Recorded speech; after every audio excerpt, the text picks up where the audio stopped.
building where the Jeffersons used to live, y'all. You remember the Jeffersons, George and Wheezy, that successful 70s sitcom? Well, I started wondering, what are George and Wheezy doing now? And all of those funny Jefferson characters. So I said, why don't we find out today? Come on, let's go. Hey, aren't you Ralph, the Jeffersons' doorman? Why, yes, I am. You know, I was wondering about George and Wheezy. Do they still live here? Well, I haven't seen them since the show went off the air in July of '85, but I'd sure like to see them. You know, I have a couple of kids in college. Oh, I watched the show, Ralph. Here's your 20. Look who's there. Oh, it's Wheezy and George. How are you? I'm Rolanda. I do a talk show here, and I see your building outside of my office. Oh, yeah? Well, at last somebody is coming here to get us out. I was dying to do a reunion show. There's Florence and Tom. Hey, I heard we're going to do a reunion show. You did, and you know, we've got great food. We're going to do the You're gonna have food, too? Let's go. Oh, well, We've got a limo waiting for you. I know you can Come on. I'm so happy to see you guys.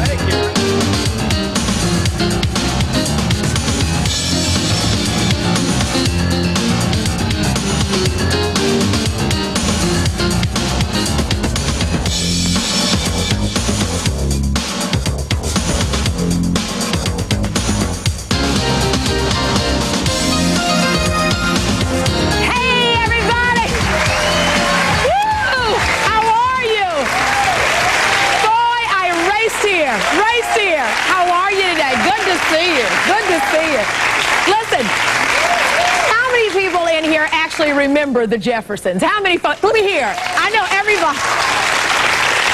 It's amazing. It ran for 11 years. And I can't think of another sitcom that has run that long. Maybe Cheers might have beat it out, but I think that's about the only show. I've been having a good time with the Jeffersons today. I am so thrilled to have found the Jeffersons for this reunion show, but for those of you who don't remember George Jefferson, well, he was that bigoted, opinionated, rags-to-riches businessman in the groundbreaking television series, The Jeffersons. It was extremely controversial, you might say, but gave many of us a great belly ha-ha. Many laughs. George was identical to Archie Bunker, you might say, of All in the Family. There was just one difference between them. George was a black bigot, Archie was a white bigot. In fact, the Jefferson character started on All in the Family and soon became a successful spin-off. From 1975 to 1985, it was a top 20 television hit. Let's see why. You are not going to close down? Wheezy, now why would I do a stupid thing like that? I mean, you gotta have faith in people. I mean, just because a few people do something wrong, you ain't gotta punish everybody. Wheezy. You got to learn to trust people. Oh, George, I love you. Now, wonder how much it's going to cost with steel-plated walls and iron bars. Oh, that George. Please welcome Sherman Hemsley and Isabel Sanford, everybody. Oh, come on in. Come on in. Oh. I love you guys. You know, we've been in the back just gabbing, and they're just like Wheezy and George were on the show. They're just going back and forth. 11 years. What a run that was. One of the longest that I think we've ever seen in a sitcom. We just don't hold a job long. You know, it's funny because I remember that your character was just written on in All in the Family was just written for a couple of little stints. They wanted to make sure that Lionel was seen having a mother. Just for one episode. Just for one episode. Yeah. And they loved you. Is it the public that loves you or the producers who make those decisions? Well, at that particular time, I think it was the producers because the public didn't know me that well. Wow. What a tremendous show. Yeah. Did you enjoy doing it? Did you have as many laughs as we did as we watched the show, sitting at home with the family around the tube? I loved it, yeah.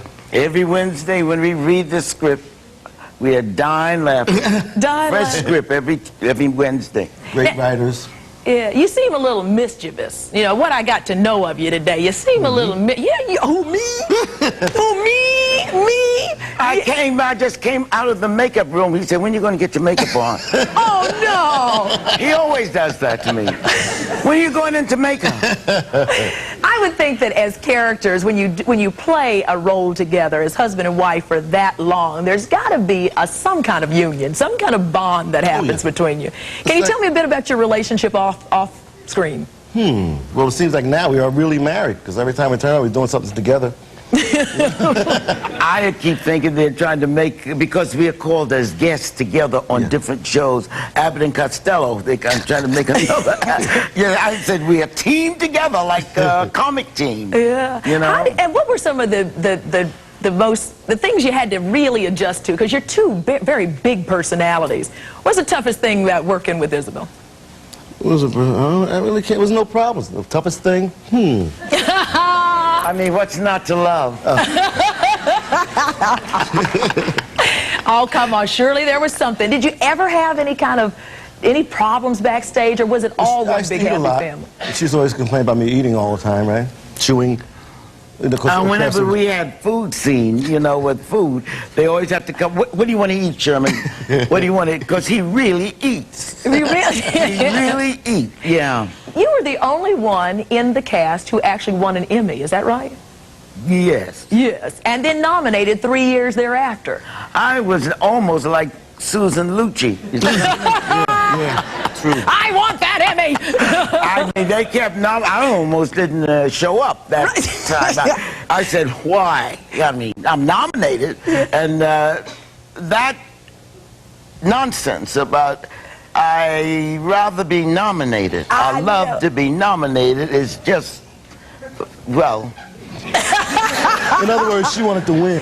I want to win. I mean, if I'm nominated, I want to win. That's right. And after 6 or 7 times, come on. I know. I was nominated for an Emmy, too, and I agree with you. I had some friends, we were looking at the Emmys the other night, and my friend looked at me and said, if you ever get nominated again, don't give that line about how happy you were to be nominated. You want that Emmy! That's just full of crap. No. And when they say, and the winner is Jane Doe, whoever. I meet Jane Doe coming down the aisle. I'm going up the aisle. I leave immediately. Oh, God. Sherman, did you feel the same way when you were nominated for that Emmy? Well, that was, I just sort of figured I wasn't going to win. Why did you say that? Because I just felt that way. I just knew. Well, I'll tell you what. Your show was number 26 of the most popular series of all times. Folks, that's beating Dick Van Dyke, that's beating My Three Sons, and even beating Seinfeld. Well, who portrayed the housekeeper on The Jeffersons, who everyone loved? Well, except for George Jefferson over there. And what was her full name? Can anybody remember her full name? Well, wait till we come back. We're going to meet Florence in just a minute, and the man back there says he knows the last name. We'll be back in a minute, everybody. George, I refuse to help you make a fool of yourself. Oh, he don't need no help with that. Florence, where's the shrimp? Weezy! Sounds like he's in the bedroom.